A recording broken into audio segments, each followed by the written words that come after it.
Hello. You're probably like, who is this random person on my screen right now? But I've decided to approach my video essay a bit different this week. I'm gonna have me in the start of it.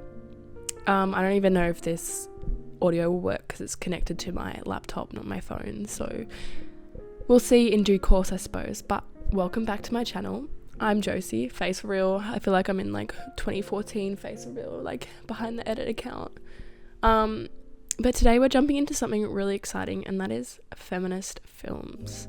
This is like the main catalyst for why I want to be in this industry. I want to be in feminist films. I want to make feminist films to give women a better representation in the media, because I am so proud to be a woman, as I'm sure many of the females watching this are. So we're going to jump into some of the history of feminist literature and the waves of feminism, and then we're going to jump into some of my favourite feminist films, and we're just going to have a chit chat about them. It's going to be quite a long one today, so make sure you sit back, relax, and enjoy the ride. So feminist literature has roots stretching back to the medieval periods. It's been around a long time, baby. And it's basically always advocated for equal rights between men and women. And there's quite a few waves of feminism, which the first one being the first wave, which was the suffragette movement, which was advocating for equal rights in terms of voting. And when I think about suffragettes, mine's so random, but I think about Mrs. Banks from Mary Poppins when she like struts into the room and sings that whole number about being a suffragette. It's so iconic. So if you're struggling to like visualize a suffragette, that's my key moment. One of my favourite novelists from this time period was Mary Wollstonecraft, who wrote A Vindication of the Rights of Women. And this novel is considered a foundational text of feminism, and it basically argues for women's intellectual equality and voting rights. And yeah, she's just an icon. Like, come on. And then there was the second wave of feminism, which is kind of like 50s, 60s, 70s era. So like girl boss era. And this was more for reproductive rights, sexual liberation, sort of trying to legalize contraception, all of those kind of issues. And the key name, I'm sure most of you know, is Virginia Woolf. My love, my life. I'm not a massive reader, but watching Sex Education and seeing how much Maeve Wiley loved Virginia Woolf, I read a bit of Virginia Woolf and her amazing novel, A Room of One's Own. This novel is considered a landmark work of feminist literature, and it basically is a criticism on patriarchal structures and sort of notes the challenges faced by women, particularly in this era. So feminist literature and feminist media continues to evolve over the years, as new generations, the modern day society evolves, feminism evolves, and it's so beautiful because every new generation comes with new ideas and new movements, and it's so beautiful to watch. But basically the crux of it all is exploring the diverse perspectives and experiences of all women.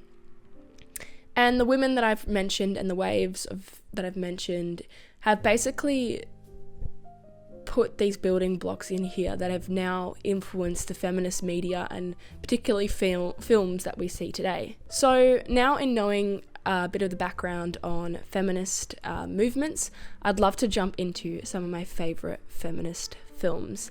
And the first one is probably the most obvious choice I could ever make, and that is Barbie Life in the Dream House. But no, Barbie, Greta Gerwig, of course.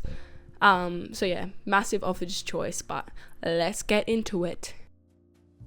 Every time I watch this film, I just want to see more just like it. Like the most recent time I saw it was when I was on the plane coming home from my trip, and I watched it and I was like, Greta Gerwig, can you come out with another one? Because I don't know, but my perception on feminism and sort of the empowerment of women changes every time I watch this film, and I just like, it makes me so hopeful that like the media can change like perspectives. And yeah, I really want to see another one like Barbie. It doesn't have to be based on Barbie, but something that explores something in such a simple way needs to happen again. And Gerwig's work on this film empowers women through the eyes of multiple generations. So no matter how old you are and how you're watching it, I feel like it resonates with all women because it has themes from every generation. And it basically reveals both empowering and problematic aspects of female life. And the film tackles themes of female empowerment, challenges patriarchal structures, and I feel like the opening of the film explains that Barbie was a leader in moving along feminism as a toy for young girls. She basically stood as a revolution that allowed young people to play and dream to be mothers, workers, and various other things. Like, I don't know if you grew up on Barbie Life in the Dream House, but I did. And I remember just seeing all the costumes, all the uniforms that Barbie had, and I was just like, oh my god, this girl is such a queen. Like, love Barbie. Like, but I didn't really have Barbies, but it definitely made an influence on me. And yeah, basically Barbie represented that the sky was a limit for young girls, and that's exactly what Gerwig represents within this whole film. And she also displays the struggle of female experience through Sasha and her mother. In approaching Sasha in the scene in the school cafeteria, Barbie has a cemented perfectionist idea of her beauty and the thoughts of modern young women, thinking that, oh, yeah, Sasha's going to love me because she loves playing with me, all this and all that. So she has this sort of preconceived idea of how Sasha might react to her. And then it's mentioned in this moment by Sasha that Barbie represents an unrealistic standards. Yet Gerwig does use this to strike a chord within Barbie, in which the following scene, she reflects on the beauty of all women with, oh my god, such a touching scene when she sits at the bus stop and that old woman's there and the tear runs down her face. It is just, it's so perfectly done. Another aspect that consistently impacts myself as a viewer, and I'm sure various other women, is Gloria's monologue. This moment empowers female passion and frustration and forms it into a beautiful moment that perfectly captures the experiences of all women, no matter who they are or where they are. This same speech is used to break the Barbies out of their Ken hypnosis, and it ultimately reinforces that the shared experience of women can truly form into change and success. In doing this, Gerwig communicates that it is essential that we become what is known to me as a girl's girl, in order to empower each other and combat the gender-based inequalities that we face every day. The end of the film, with Billie Eilish's What Was I Made For, notes the beauty and simplicity of being a woman. It highlights the joy and dedication we all have. At this moment, no matter how many times I watch it, I want to see so much more. It beautifully indicates the lives we all deserve and evokes so many emotions that for me is an overwhelming amount of joy that usually leaves me in tears. Overall, in using such an iconic feminine symbol, Gerwig delves into the harsh realities within our modern day world, and she ultimately empowers women, but in a way that feels so authentic. And that's what I love about Barbie. It doesn't feel cringy and sort of like forced. It feels very authentic and real. Alrighty, so that's the end of my little spiel on Barbie. Next up, great one, Hidden Figures. Amazing. Let's jump into it.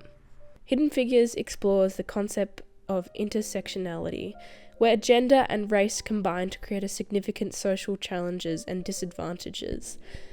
The characters in the film face these challenges not only because they are women, but also because they are African American. The film is set in the 1960s, in which the feminist movement undertook a renewal to include a wider range of women.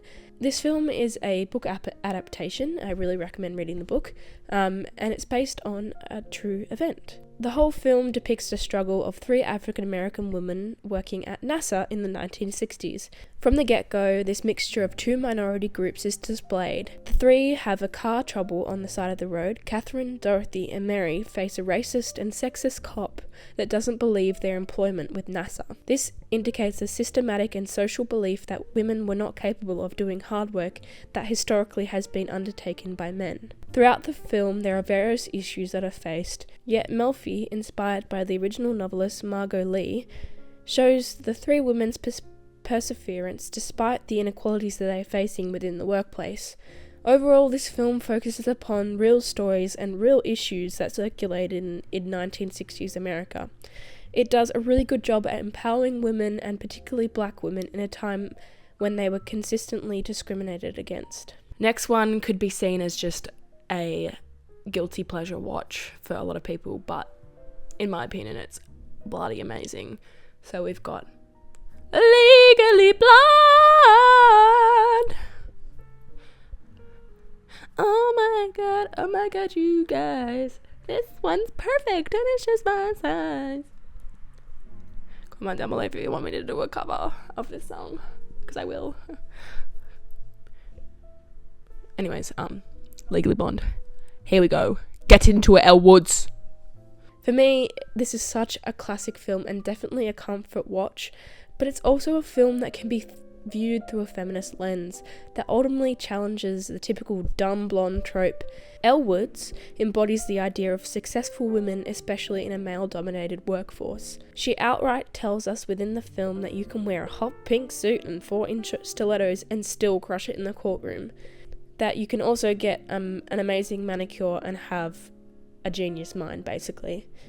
And most of all, she teaches us that smarts and truth and humility will be more important than labels and relationships and sort of sticking to what society believes women should stick to. In addition to this, we also see the negative impacts of empowered men and the effect that they can have on females' experiences within this film. This is majorly seen through the characters of Warner and Professor Callahan. Warner basically underestimates Elle's intelligence, and this is based on her being a fashion sorority girl in college, and he thinks that she's not smart enough, like it's not a good wife material, so he basically in the end breaks up with her. And this is the catalyst for the entire film. Like, Elle goes to Harvard to prove Warner wrong. And in addition to this, in his relationship with Vivian, despite her windy relationship with Elle, Warner sees Vivian as a way to impress his parents and to have her as a wife. Like, she's not seen as this loving and intelligent young woman. He sees her as a way to show off a ring and show off commitment to his parents and say, "Oh, I've got a girlfriend who's smart and goes to Harvard." He doesn't show any love for this girl. He's just there to show her his trophy, and it's just honestly embarrassing for him. And this works against his favour in the end, because he ends up being single at the conclusion of the film. In addition to this, we have Professor Callahan. What a wanker. He ultimately abuses his authoritative role in order to manipulate and assault Elle, as he simply sees her beauty over her intelligence. This moment ultimately criticises the normalised perspective on how men should treat women, and it critiques the idea that women aren't smart enough for positions that have historically been held by men, a similar theme that was seen in Hidden Figures. Overall, writer Amanda Brown explores the immense potential of women in society and forms ideas of girlhood and success in women's respected fields. And Legally Blonde is just such a good watch. Like, it's something you can sit down, enjoy, have a giggle at. Yeah, and Reese Witherspoon just has one of those faces that's just, I feel like she looks like a mum of the group. So yeah, Legally Blonde is a pretty generic one, but it is so good. Next one is one that hits home for me because I'm an Australian girl, and I also share the name with the main character, and that's Looking for Alabrandi. This is not really a feminist film, but it's kind of a sort of very generic perspective on a young woman's life, and it's very relatable, so I thought I'd give it a mention. So, Looking for Alibrandi. Get into it, Josie. This film explores themes of female identity, generational trauma, and the complexities of navigating cultural expectations for women in a migrant family. For many young female Australians, Looking for Alibrandi was a very relatable film that sort of had our reality reflected in the media. For example, St. Martha's could seem like it would be your high school, And Josie represented a normal teen without touching on stereotypes like the typical mean girl. For me, seeing a character that stressed themselves about Year 12 exams was pretty comforting. It was relatable and explored the lives of young Australian women. The film also explores fractured Catholicism, and as someone who grew up attending an all-girls Catholic school who now identifies as a queer woman, I felt my story reflected in the film. The film also explores the importance of a mother-daughter connection and how tradition can affect this relationship, with Josie in particular struggling to adhere to the structure of Italian Catholic lifestyle. Ultimately, this film paints very simple and relatable stories that captures the realistic struggles of young women, especially in Australian society. Final film, one of my faves, Booksmart, girl. Now that I watch this though, after watching what's it called? Apple cider vinegar with the main girl in it, I can't watch it anymore because I hate Belle Gibson, and that's the girl who she plays in Apple cider vinegar.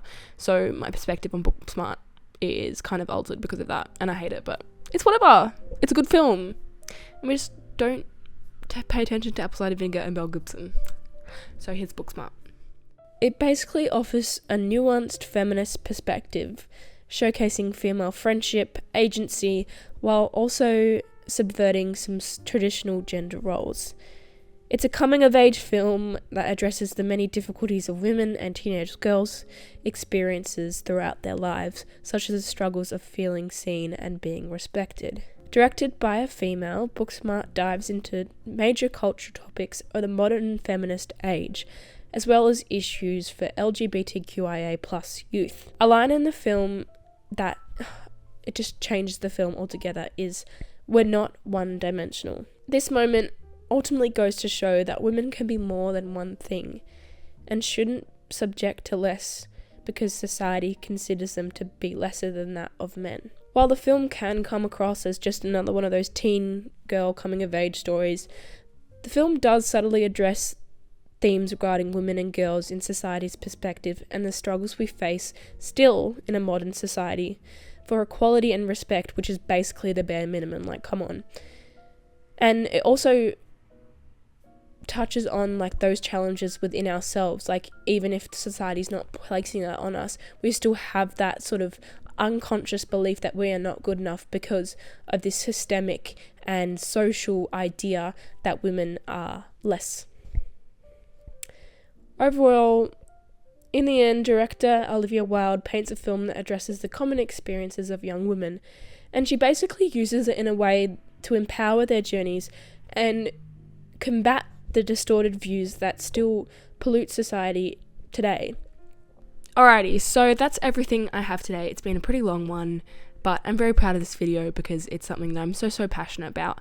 So if you like this video and if you like seeing this face, make sure you let me know.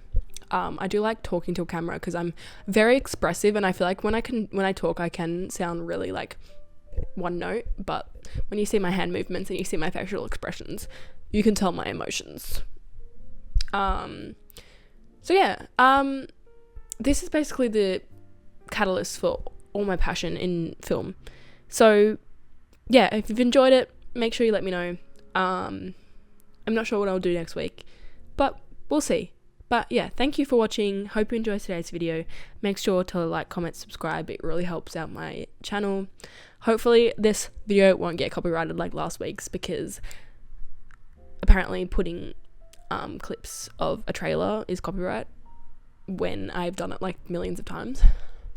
So don't really get that, but hopefully it won't get copyrighted because I want more people to see my video essays. So yeah, hope you've enjoyed today's video. Have a nice day. Love ya. Bye.